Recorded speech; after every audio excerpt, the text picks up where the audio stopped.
Hi everybody and welcome back to my modeling channel. So for those of you who haven't seen my review regarding the Hasegawa and the Zvezda 737, I will build today and make a review of the Hasegawa 737 kit. So it's a 144 scale, and Hasegawa basically is building under the license of Revell. So basically it's the Revell kit from the 737. So I will do the Anex Tour livery for that airplane. Basically it's Azure Air, a Russian airline, and with some charter operations. So I like the colorful livery, as you know me now. And so let's have a quick look on the kit. So let's start with the instruction sheet. So basically we have a painting instruction sheet which is well detailed, and then we have the building instruction sheet which is in 3 pages. It's almost a copy paste of the Revell instruction sheet. So here we are. The decals are printed by Hasegawa, made in Japan, and they are pretty neat, nothing to complain about. Now let's review the kit. The kit, well, one of the screw is on the wings and the stab. So the stab is in one part each, and the wing basically is, you have the upper part and the lower part is only one piece. So and here you could see also the Revell engravement. So it is a Revell kit. Now we have the fuselage. The fuselage basically is in 2 halves. We won't have any windows like on the Zvezda kit, and we have some winglets, but the winglets are really out of shape. I will have to remodel them completely to have a suitable result. And the last sprue has the engine and the other part of the fuselage, and we have some clear parts with the landing lights and the cockpit windows. So these ones have the 2 little ones, the 2 little window above the windscreen, but we're gonna cover this up. So let's start building and see how this kit is coming up. So I'm going now to assemble the fuselage and the wings, and later on I will start to put the putty and get the parts ready.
Time now to reshape the winglets of that 737. So what I did is I use the Zvezda winglets and to get the proper angle, as they are the correct size, and then I use a saw to reconfigure and cut the proper angle, and later on I had to do a lot of sanding and using some files to get the proper shape.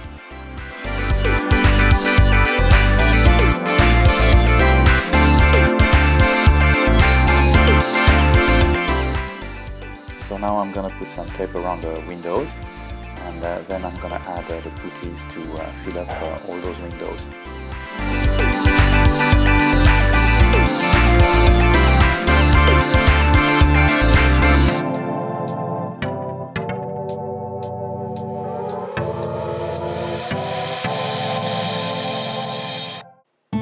So while the putty is drying, now I'm painting basically the fan and the cone, and later on the inside of the engines while the rest is drying. After that done, it's time for sanding down all the putty on that 737.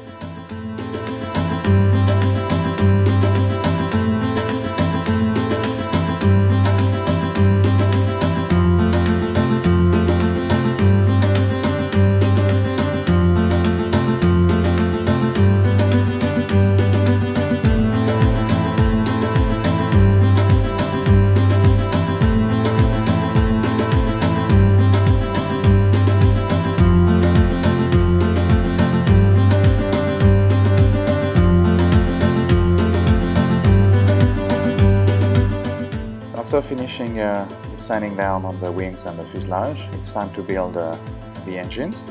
So first I had to sand down a little bit of putty on the engine exhaust, and after that I'll build up all the engines and do a bit of putty and again sanding.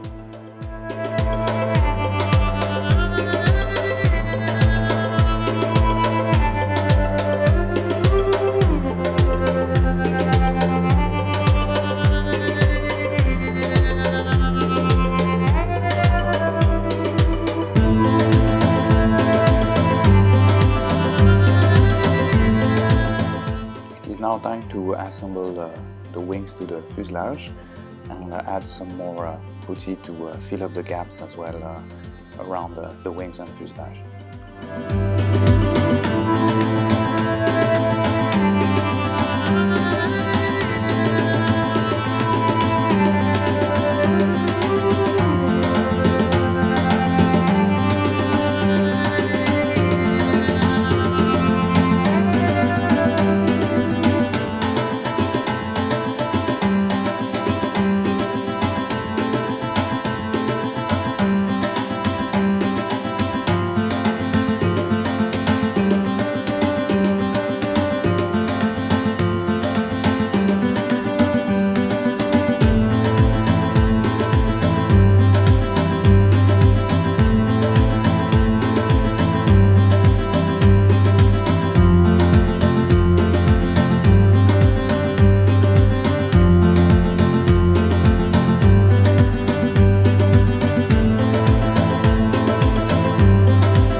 Now time to do the paint job on that aircraft. So for this I will paint the lower part of the wings, I mean the all wings, the engines and the lower part of the body in a very light grey. For this I use a mix of light grey and white from Tamiya.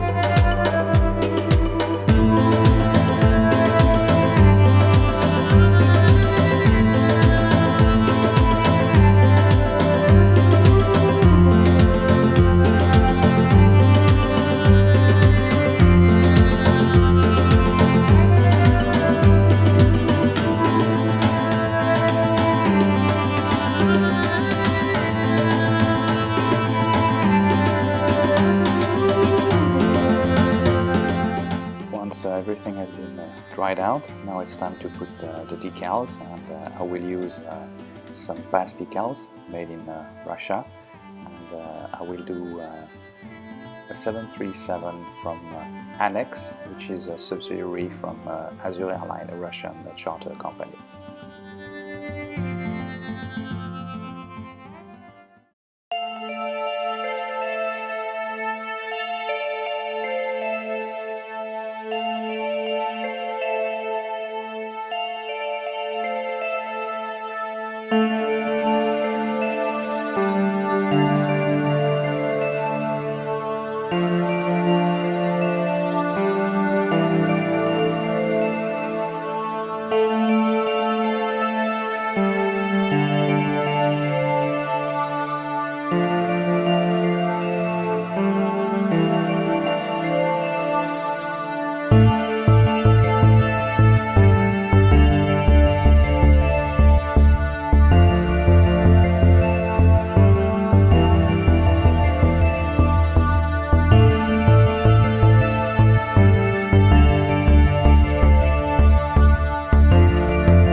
Time to paint the engine exhaust. For this I use some enamel paint, 56 from Revell, and later on for the pipes, some pipes located at the end, I added some rusted pigment on that mix, and after that I used some another weathering technique to do the front part of the exhaust of the 737.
So we are now getting close to the end of that build. I hope you enjoy that 737 Revell build with me.